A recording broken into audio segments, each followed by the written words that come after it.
അന്ന് നമ്മളൊക്കെ പഠിക്കണം, അന്ന് 6ാം ക്ലാസ്സിൽ അതിക്കിയുണ്ട്. പല ആൾക്കാർ ഓതിയിട്ടുണ്ടാവും അല്ലേ? അതിക്കിയ നമ്മളൊക്കെ മദ്രസയിൽ നിന്ന് അതിക്കിയ ഓതുന്നത്.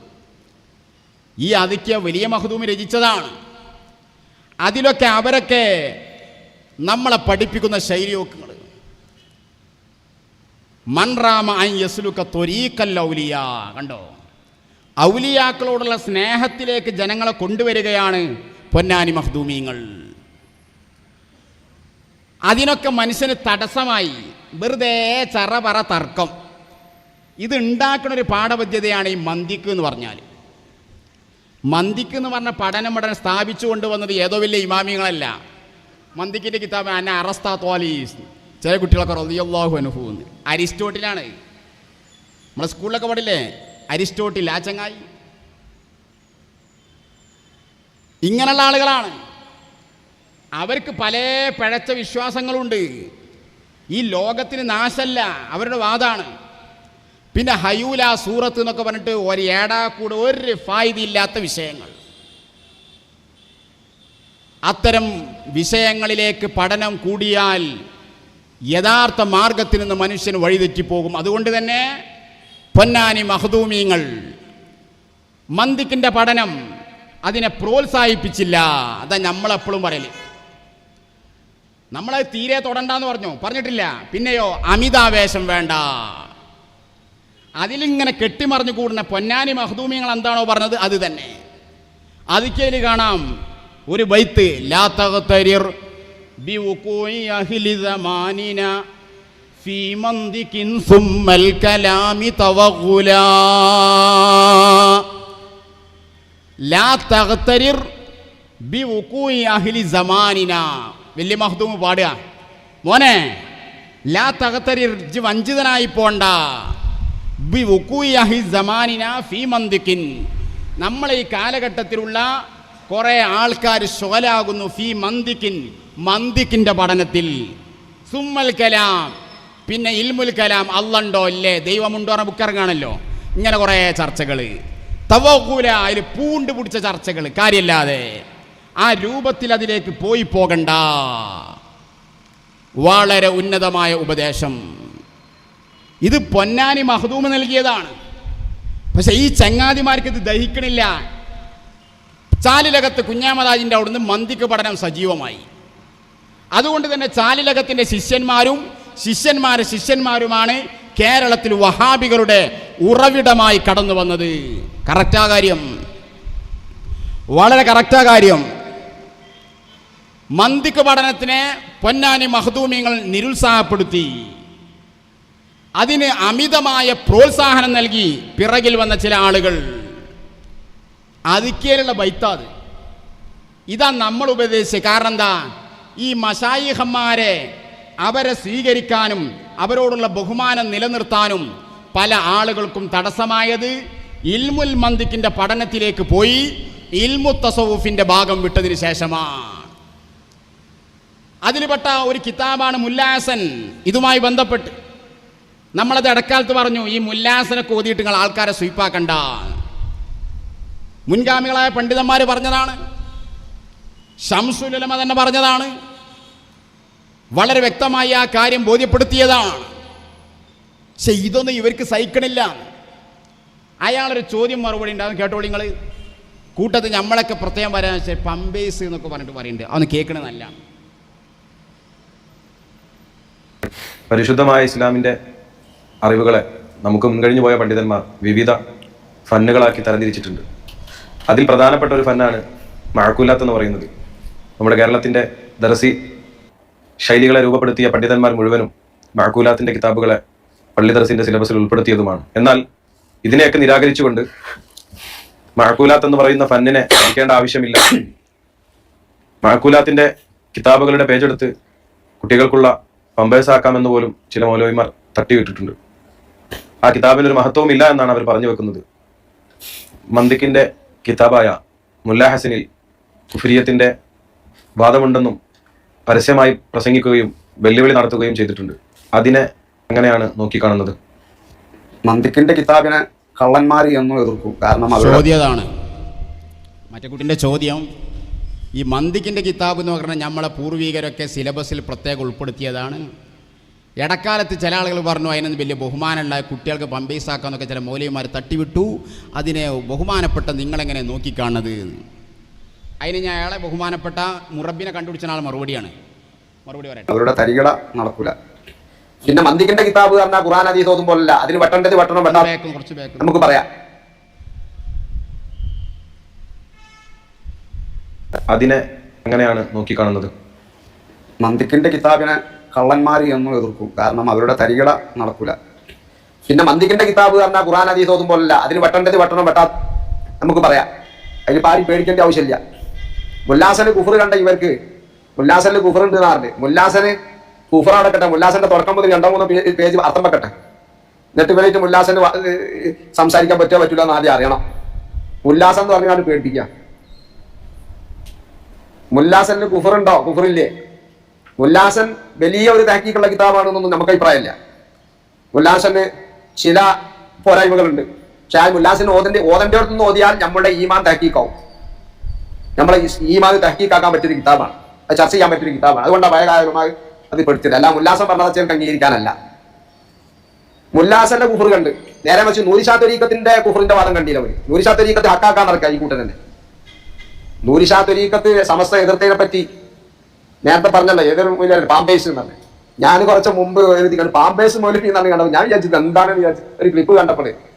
അപ്പൊ ഇതാ മന്ദിക്ക് പാമ്പേസ് ആക്കണം പറഞ്ഞാൽ ഏതോ ആകട്ടെ.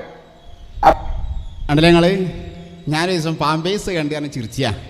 എവിടുന്ന് ഇറങ്ങി വരെ ഏത് കിതാബ് അവനൊക്കെ ഓതി പഠിച്ച്? ആ പറഞ്ഞ ചോദ്യവും മറുപടി മുഴുവൻ തെറ്റല്ലേ? എന്താ ആ ചോദ്യം ചോദിച്ച കുട്ടി ചോദിച്ചത്? നമ്മളെ പൂർവികരൊക്കെ മന്ദിക്കിൻ്റെ കിതാബിനെ സിലബസിൽ ഉൾപ്പെടുത്തിയാണ് എങ്ങനെമാരെ അതിക്കെൻ്റെ ബൈത്തല്ലേ നമ്മൾ ചൊല്ലി ലാ തഗ്തരിർ ബിവഖൂഇ അഹ്ലി സമാനിനാ ഫീ മന്ദിക് സുമ്മൽ കലാമി തവഗുല. പൊന്നാനി മഖ്ദൂമിൻ്റെ ഉപദേശമാണത്. അതിനെ നിഷേധിക്കുന്ന ആൾക്കാർ കള്ളന്മാരാന്ന് പറഞ്ഞാൽ ആ ഒന്നാമത്തെ കള്ളനായി വരുന്നവരാണ് ബഹുമാനപ്പെട്ട മഖ്ദൂം കബീർ റളിയല്ലാഹു തആല അൻഹു. എന്താ നിങ്ങൾ മനസ്സിലാക്കി? പിന്നെ പറയാണ് മുല്ലാസൻ കുഫ്ർ. മുല്ലാസനൊക്കെ ഇങ്ങോട്ട് ചൊറിഞ്ഞു മാന്തി കൂടിയേക്കാണ്. എന്നിട്ട് മുല്ലാസനായിട്ട് സംസാരിക്കണമെങ്കിൽ മുല്ലാസൻ്റെ ഒന്നാമത്തെ 2-3 പേജ് അർത്ഥം വെക്കാൻ വരുന്ന വരട്ടെന്ന്. എന്നാൽ നീ ഇങ്ങോട്ട് ഇറങ്ങി വാ, നമുക്കൊന്ന് കാണാലത്. മുല്ലാസനും മാത്രമല്ല, ഹബീബരായ സയ്യിദുനാ ത്വാഹ റസൂലുള്ളാഹി അള്ളാഹുവിൻ്റെ റസൂലിന് നേരുണ്ടാക്കാൻ വേണ്ടി ഹദീസ് കൊണ്ടുവന്നിട്ടുണ്ട് പേരോട്. ആ ഹദീസ് നമുക്കൊന്ന് ചർച്ച ചെയ്യണം. അള്ളാഹുവിൻ്റെ റസൂൽ കുഴഞ്ഞു കിടക്കണ വാപ്പയാണെന്ന് പറഞ്ഞിട്ടുണ്ട്. എന്താണ് അതിൻ്റെ മുസ്തനദ്, ഏതാണ് അതിൻ്റെ ഉദ്ധരണി, നമുക്കത് കാണേണ്ടതുണ്ട്. വലിയ പഠിച്ച ആൾക്കാരായിട്ട് പറയാം. എന്നിട്ട് മുല്ലാസനൊക്കെ നമ്മളെ സിലബസിൽ ഉൾപ്പെടുത്തി. ഏത് സിലബസിൽ? സമസ്ത അങ്ങനെ പറഞ്ഞു. ഇവന് സമസ്തനെ കുറിച്ച് ധാരണ ഉണ്ടോ? സമസ്തൻ്റെ തീരുമാനം കാണിച്ചു കൊടുക്കുക. എന്താ മുല്ലാസിനെ കുറിച്ച്? സമസ്ത കേരള ജമിയത്തുൽ ഉലമയുടെ തീരുമാനം താരങ്ങൾ മുല്ലാസ് ഒഴിവാക്കണമെന്ന് ആണ്ടോ? ഒന്ന് വലുതാക്ക്. അവിടെ കാണാം കോളേജ് സിലബസിൽ നിന്ന് മുല്ലാ ഹസൻ എന്ന കിതാബ് നീക്കം ചെയ്യാനും അതിൻ്റെ സ്ഥാനത്ത് മറ്റൊരു കിതാബ് കണ്ടുപിടിക്കാനും തീരുമാനിച്ചു. ഏത്? 1970. 1970 കൂടിയ മുഷാവറിൻ്റെ തീരുമാന. എന്തായി കാരണം? മുല്ലാ ഹസന് തനിച്ച കുഫ്രിയത്തുണ്ട്. അതിൽ പറയുന്ന വാദങ്ങൾ പിഴവാണ്. അതിന് പേര് പറയാം, ആ പേച്ച വാദങ്ങൾ തള്ളി മറ്റെങ്ങനെ എടുത്താൽ മതി. ഞങ്ങളെ പേരേക്കൊക്കെ അൽമനാർ വരുത്തിയോളി, പേച്ചൊക്കെ ഒഴിവാക്കിയിട്ട് മറ്റെങ്ങനെ എടുത്തോളി നിങ്ങൾ. അപ്പൊ സമസ്ത കേരള ജമിയത്തുൽ ഉലമയുടെ തീരുമാനമാണത്. മുല്ലാ ഹസൻ കുഫ്രിയത്തിന്റെ വാദമുണ്ടെന്ന് മഹാനായ ശംസുൽ ഉലമ ഓതൻ്റെ അടുത്ത് ഓതിയിട്ടില്ല. ഞങ്ങളെ ഓതിപ്പടിച്ച ശംസുൽ ഉലമാക്കാണ്. ഇനി മറ്റൊന്ന് കാര്യം, നിങ്ങളെ പമ്പേസ് ഞാൻ ശരിയാക്കി തരാം. എന്താണ് ആ വാദം? ഈ മന്ദിക്കിൻ്റെ കിതാബ് എന്ന് പറഞ്ഞാൽ അതിൽ ഏടാകൂടെ ചർച്ചകളാണ്. അതിൽ തന്നെ ഇവർ പറയും അത് ഈ ഫൽസഫ കലർന്ന മന്ദിക്കാണെന്ന്. ഫൽസഫ കലർന്ന് പറഞ്ഞാൽ ഇസ്ലാമിന് തീരെ അംഗീകരിക്കാൻ പറ്റാത്ത ഒരുപാട് നിയമങ്ങൾ, ആശയങ്ങൾ, അങ്ങനെയുള്ള ആശയങ്ങൾ കലർന്ന മന്ദിക്ക് തന്നെ നിങ്ങൾ ഇപ്പോഴും പഠിപ്പിച്ചുകൊണ്ടിരിക്കുന്നത്. മൈബദി എന്ന കിതാബ് ഏതാണ്? അത്തരം മന്ദിക്കിൻ്റെ ഗ്രന്ഥങ്ങൾക്ക് ഒരു പരിഗണനയുമില്ല. നമ്മളെ ന്യൂസ് പേപ്പറിൻ്റെ വില പോലും ഇല്ല എന്ന്. നമ്മുടെ നാട്ടിൽ മുമ്പ് അങ്ങനെ തന്നെ ന്യൂസ് പേപ്പറല്ലേ കൈ കൊടുക്കാനും കാലെടുക്കാനും കുട്ടികൾക്ക് ആശിച്ചാലൊക്കെ ആ പേപ്പറിൽ എടുക്കൽ. ഇപ്പോഴും പല സ്ഥലത്തും സുപ്രഭാതം സിറാജൊക്കെ അല്ലേ എടുക്കുന്നത്. അതിൻ്റെ അത്രയും കൂടി വില ഉണ്ടാവില്ല ഈ സാധനത്തിന്.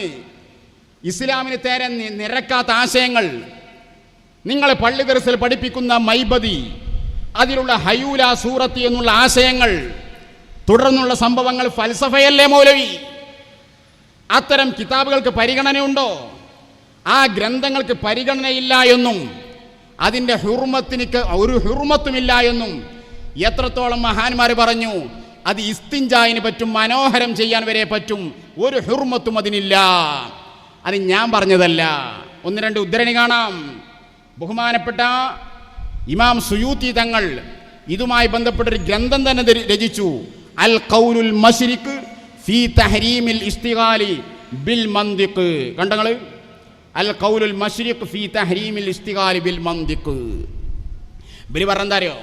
അതിൽ കാണാൻ ഒരു ചോദ്യമാണ്, ഫീ ഷഖ്സിൻ യദ്ദഇ ഫിഖ്ഹൻ എന്ന് പറഞ്ഞു മന്തിക്ക് വേണം എന്നൊക്കെ ഒരാൾ വല്ലാതെ വാദിക്കുകയാണ്. മന്തിക്കില്ലെന്ന് കിതാബ് പഠനം ശരിയാവൂല എന്നൊക്കെ വാദിക്കുന്ന ഒരാളെ ചോദ്യത്തിനെ കുറിച്ച് അൽ ജവാബ്, ബഹുമാനപ്പെട്ട സുയൂത്തി ഇമാമിൻ്റെ മറുപടി, ഫന്നുൽ മന്തിഖി, മന്തിക്കെന്ന ഈ പഠനശാഖ ഫന്നുൻ ഖബീസുൻ മദ്മൂമുൻ, വളരെ മോശപ്പെട്ടതാണ്, ചീത്തയാക്കപ്പെട്ടതാണ്. യഹ്റുമുൽ ഇസ്തിഗാലു ബിഹി, അതുകൊണ്ട് ജോലിയാകൽ ഹറാമാണ്. പഠിക്കടാ സുബൈറ ഈ കിതാബ്. എവിടുന്ന് ഇറങ്ങി വരിക ഞങ്ങൾ? പമ്പേസ് എന്ന് പറഞ്ഞാൽ മതിയോ? കിതാബിലുള്ളതാണിത്. നിങ്ങൾക്ക് അതിന് തെരുവിൽ എന്താ? അത് ഫൽസഫ കലർന്നതാണ്. എന്താ ഫൽസഫ? ഹയൂല സൂറത്ത് നോക്ക് നിങ്ങൾ. മബ്നിയുൻ ബഅദു മാ ഫീഹി അലൽ ഖൗലി ബിൽ ഹയൂല അല്ലദീ ഹുവ കുഫ്റുൻ. ഹയൂല എന്ന് പറഞ്ഞാൽ അത് വിശദമായി പറഞ്ഞ വേദിയല്ലപ്പത്. ഇസ്ലാമിന് യോജിക്കാൻ പറ്റാത്ത ചില ആശയങ്ങളാണ്. ആ ഹയൂല പഠിപ്പിക്കുന്ന, ആ കുഫ്രിയത്ത് പഠിപ്പിക്കുന്ന ഒരു പാഠ്യപദ്ധതി, അതാണ് ഇന്നും പള്ളി ദർസിലുള്ള, മർക്കസ് അടക്കമുള്ള, ഇഹ്യാ സുന്ന അടക്കമുള്ള പല കോളേജുകളിലും മൈബദി എന്ന കിതാബുണ്ട്. ആ മൈബദിയിൽ ഹയൂലയുണ്ട്. അത് ഫൽസഫയാണ്. ഫൽസഫ കലർന്ന മന്തിക്ക് തന്നെയാണ് ഇപ്പോഴും നിങ്ങൾ പഠിപ്പിച്ചുകൊണ്ടിരിക്കുന്നത്. അങ്ങനത്തെ ഉള്ള ആ ഇൽമ്, അതുകൊണ്ട് ബന്ധപ്പെടൽ ഹറാമാണെന്ന് മഹാനായ ഇമാമുന സുയൂത്തി. ഇനി നോക്കൂ നിങ്ങൾ, ബഹുമാനപ്പെട്ട സൈനുദ്ദീൻ മഖ്ദൂം സഗീർ.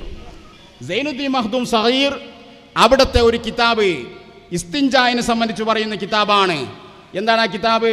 ഖുലാസത്തുൽ ലംഹത്തിൻ നദർ ഫീ ആദാബിൽ ഇസ്തിൻജായി ബിൽ മാഇ വൽ ഹജർ. മഖ്തൂത്താണ്, കയ്യെഴുത്ത് കോപ്പിയാണ്. പൊന്നാനി, കുറ്റിച്ചിറ, വെളിയങ്കോട് ഇങ്ങനെയുള്ള പഴയ ഗ്രന്ഥാലയങ്ങളിൽ കിതാബ് കാണാൻ സാധിക്കും. അതിൽ കാണാം ബഹുമാനപ്പെട്ട മഖ്ദൂം സഗീർ, ഫതുഹുൽ മുഈന്റെ മുസന്നിഫ്, അവരുടെ രചനയാണ്. തംബീഹുൻ കാലൽ ഇമാമുൽ മുജദ്ദിദുൽ ഹാഫിദുസ് സുയൂത്തി, മഹാനായ ഇമാം സുയൂത്തി തങ്ങൾ പറഞ്ഞിട്ടുണ്ട്. കേൾക്കണം നിങ്ങൾ. അഭിമുഖം നടത്തിയിട്ടില്ല, മുറബിയെ കണ്ടുപിടിക്കാൻ അവഗാഹമുണ്ടെന്ന് നടിച്ചു വന്നിരിക്കുന്ന ഈ സുബൈർ അടക്കമുള്ള എല്ലാ സഖാഫിമാരും പഠിച്ചോ. എന്താ കാരണം? യഹില്ലുൽ ഇസ്തിൻജാഉ ബികുതുബിൽ മന്തിഖി, മന്തിക്കിന്റെ കിതാബ്, മൈബദിയുടെ പേജുകൾ, അതുകൊണ്ട് മനോഹരം ഹലാലാകും. വയുന്ദബു സജിദത്തു ശുക്രി ഇൻദ റുയതിഹി, ആ രൂപത്തിലുള്ള കിതാബുമായി ബന്ധപ്പെടുന്ന ആളെ കണ്ടാൽ, ഈ സുബൈറിനെ പോലത്തെ ആളെ കണ്ടാൽ, ഈ ചങ്ങായനെ പോലത്തെ അപകടത്തിൽ പെട്ടിട്ടില്ലല്ലോ നമ്മൾ എന്ന് മനസ്സിലാക്കി ശുക്രിന്റെ സുജൂദ് ചെയ്യൽ സുന്നത്താണ്. കണ്ടങ്ങൾ, വലാ യഹില്ലു ബൈഉ കുതുബിഹി, ആ കിതാബിന്റെ വിൽപ്പന ഹലാലല്ല. വലാ ഇജാറത്തു, അത് വായ്പ കൊടുക്കലും പാടില്ല. വയജിബ് ഇത്തിലാഫുഹ, കണ്ടാൽ അത് കീറണം, കത്തിച്ച് കളയണം. വൽ ഇൻകാറു അലാ മുസ്തഖിലിൻ ബിഹാ, അതുമായി ജോലി ചെയ്യുന്ന ആളുകളെ നിഷേധിക്കണം. വഇൻ ദുന്ന അന്നഹു ലാ യുഖ്ബലു, ഉപദേശം അവൻ സ്വീകരിക്കില്ല എന്ന് ബോധ്യപ്പെട്ടാലും ശരി, അവനെ കൊണ്ട് ആ കാര്യം നിഷേധിച്ചു പറയണം. വയജൂദു തൻജീസുഹു, അതിനെ നജസാക്കൽ അനുവദനീയമാണ്, അതിനെ പമ്പൈസാക്കൽ അനുവദനീയമാണെന്ന് മഹാനായ ഇമാമുന ഹാഫിദുസ് സുയൂത്തി. സറൂഖിന്റെ ഉദ്ധരണി പറയുമ്പോൾ ഇയാൾ പറയുന്നുണ്ട്, അത് പൊന്മള ഉസ്താദ് പറഞ്ഞില്ല, സറൂഖ് പറഞ്ഞ പൊന്മള പറഞ്ഞിട്ടില്ല. ഒരു ഇമാം ഒരു കാര്യം പറഞ്ഞാൽ ആ ഇമാമ് പറഞ്ഞതല്ലേ, പിന്നെ മറ്റുള്ള അത് ഉദ്ധരിച്ച ആളെ പറയാൻ പാടുണ്ടോന്ന്? പിന്നെ എങ്ങനെ നമ്മളെ കുറിച്ച് പറയാ? ഇത് കണ്ടിട്ടുണ്ടോ കിതാബ്? ഇതിന്റെ ഉദ്ധരണി വായിക്കാൻ നിങ്ങൾക്ക് ധൈര്യമുണ്ടോ? അർത്ഥം വെക്കാൻ കഴിയുമോ? എത്ര കിതാബിലാണ്? ഇനിയും കാണാം പള്ളി ദർസിൽ ഓതുന്ന മിർക്കാത്ത്, മിസ്കാത്തിന്റെ സറഹ്. ആ മിസ്കാത്തിന്റെ സറഹിൽ കാണാണ്ടോ, വഹ്തറദു ബിഗൈരി മുഹ്തറമിൻ, കല്ലുകൊണ്ടൊക്കെ മനോഹരം ചെയ്യുന്ന ചർച്ചയിൽ പറയാണ്, വെള്ളത്തിന് പകരം കല്ലെടുക്കുമ്പോൾ മുഹ്തറമായ വസ്തുക്കളാകരുത്, മുഹ്തറമല്ലാത്തത് എന്ന് പറഞ്ഞ ആ ചർച്ചയിൽ പറയാണ് ബിഖിലാഫി ഔറാഖി ഇൽമിൽ മന്തിഖി വൽ ഫൽസഫ. ഈ മൈബദിയെ പോലുള്ള കിതാബിന്റെ പേജുകൾ ഫയജൂസുൽ ഇസ്തിൻജാഉ ബിഹാ, അതുകൊണ്ട് മനോഹരം ചെയ്യൽ അനുവദനീയമാണ്. ഇത് കിതാബ് എന്ന് പറഞ്ഞ് പേജാറാക്കിയാണ് ഇവര്. ഒരു നിലവാരമില്ല. ഇപ്പൊ നമ്മളൊക്കെ നാട്ടിലൊക്കെ എന്തൊക്കെ ഉണ്ടല്ലോ, കുട്ടികളെ ബാലരമ ബാലമംഗളം, അതുകൊണ്ട് ഉപകാരം ഉണ്ടല്ലോ. ഇവര് പറയും കുട്ടികൾക്ക് ബുദ്ധി വികാസം ഉണ്ടാവുമെന്ന്. ബുദ്ധി ഉള്ളവന് ഇതില്ലെങ്കിൽ വികാസം ഉണ്ടാവും. ബുദ്ധി ഇല്ലാത്തവനെ ഓതിയുള്ള ബുദ്ധിയും കൂടി പോവുകയാണ്. ഇതാണിപ്പോൾ അത്. ഒരു മണ്ണാങ്കട്ടിയൊന്നും കിട്ടാൻ പോണില്ല. ഒന്ന് അന്വേഷണം നടത്തി ദർസിലൊക്കെ ഈ മന്തിക്കോതി കുറേയാണ് മണ്ണാങ്കട്ടായി എന്നല്ലാതെ ഒരു ഫായ്ദയുമില്ല. അപ്പം ആ വിഷയത്തിൽ നമ്മൾ പറഞ്ഞത് പൊന്നാനി മഹ്ദൂമിങ്ങൾ പറഞ്ഞ നിലപാടാണ്, ഇമാമിങ്ങൾ പറഞ്ഞതാണ്. നിങ്ങൾക്ക് എന്നിട്ട് തസവൂഫിൻ്റെ ഇൽമു പോയാൽ നിങ്ങൾക്ക് പ്രശ്നമില്ല, ഫിഖ് പോയാൽ നിങ്ങൾക്ക് പ്രശ്നമില്ല, ഹദീസ് എന്തായാലും നിങ്ങൾക്ക് പോയി. ഇങ്ങോട്ട് നിങ്ങൾക്ക് ഈ രോഗം വന്നത്, അതാണ് നിങ്ങളുടെ അപകടം. അതുകൊണ്ട് തന്നെ ഒരു കാര്യം മനസ്സിലാക്കാൻ, ഞങ്ങൾ പറയുന്നത് പരിശുദ്ധമായ സുന്നത്ത് ജമാഅത്തിൽ ശംസുൽ ഉലമ പഠിപ്പിച്ച ആദർശമാണ്. മുല്ലാ ഹസൻ ഒഴിവാക്കണം, സമസ്തന്റെ പണ്ഡിതന്മാരെ തീരുമാനമാണ്. ഈ ചങ്ങാതി പറയാ മുല്ലാ ഹസൻ ഓതിയ ഈമാൻ കൊണ്ട് ഉറച്ചു കൂടുന്നു. നോക്കി നിങ്ങൾ. എന്നിട്ട് എന്താ ഈമാൻ ഉറപ്പ് കിട്ടുന്ന സാധനം ഒഴിവാക്കാൻ വേണ്ടി സമസ്ത പണ്ഡിതന്മാരെ ഈമാനൊക്കെ ലൂസായി പോയോ? എവിടെ നിന്ന് ഇറങ്ങി വരികയാണ്? ഇറങ്ങിയതോ ഇറങ്ങി ഈ കളത്തുന്നത് തീരുമാനാക്കാതെ കയറാൻ വിടൂല. ഇൻഷാ അല്ലാഹ് ബാക്കി കാര്യങ്ങൾ നമ്മൾ എന്നും പറയുന്ന സുന്നത്തി ജമാഅത്തിന്റെ ആദർശമാണ്. ആദ്യകാലത്ത് വക്കം മൗലവി, തയ്യിൽ മുഹമ്മദ് കൊട്ടി മൗലവി, അങ്ങനെയുള്ള ചില ബാക്കവിമാർ ഫസാദുമായി ഇറങ്ങി വന്നിട്ടുണ്ടെങ്കിൽ ആ കാലഘട്ടത്തിൽ അവരെ സഹപാഠികളായ മറ്റു ചില ബാക്കവിമാരാണ് അവരെ നേരിടാൻ രംഗത്തുണ്ടായത്. ഈ കാലഘട്ടത്തിൽ ചില അഹ്സനിമാരും ചില സക്കാഫിമാരും അങ്ങനെയുള്ള മറ്റു ചില ബിരുദധാരികളൊക്കെ ആ ആദ്യകാലത്ത് വഹാബികളുടെ ആശയവുമായി രംഗത്ത് വരുമ്പോൾ അള്ളാഹുവിൻ്റെ മശായിഖന്മാരുടെ മതത്തിൽ ഹക്ക് പറയാൻ ഇവിടെ പണ്ഡിതന്മാരുണ്ട്. വന്യരായ അഹ്സനി ഉസ്താദുണ്ട്, തൊഴിയൂർ ഉസ്താദുണ്ട്, അങ്ങനെയുള്ള നമ്മുടെ പണ്ഡിതന്മാരുണ്ട്. വ്യക്തിപരമായ വിഷയമല്ല, ആദർശമാണ് നമ്മൾ പറയുന്നത്. നമ്മളിത് മനസ്സിലാക്കണം.